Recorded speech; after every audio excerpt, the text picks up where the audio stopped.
А вот героям нашего следующего сюжета спортивные достижения даются нелегко. Но, тем не менее, они не теряют бодрость духа и занимаются пауэрлифтингом уже не первый год. Причем цели себе ставят максимальные – попасть в паралимпийскую сборную. Сейчас спортсмены готовятся к соревнованиям. Как проходят тренировки, расскажет Сабина Гатагова.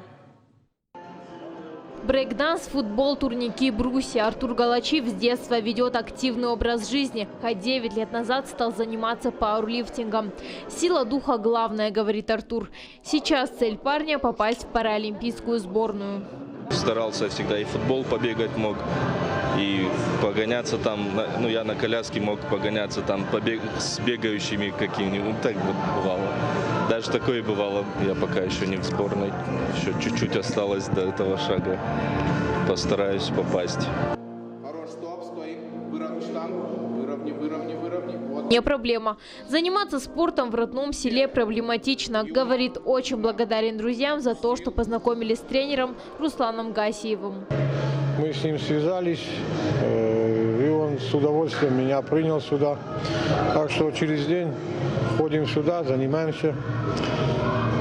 И мне очень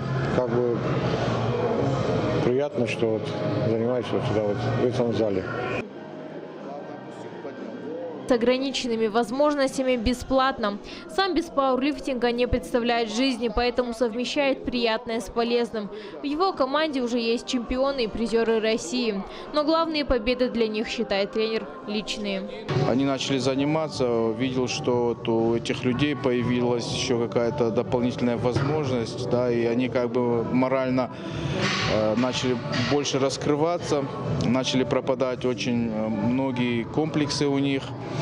Даже лица начали меняться, такие, знаете, счастливые, радостные становились. В зале всегда дружеская атмосфера, все стараются поддерживать друг друга. Здесь, к слову, занимаются и обычные ребята. Требования у тренера ко всем одинаковые. Никаких поблажек тренер спортсменам не делает, занимаются сами, как и все остальные.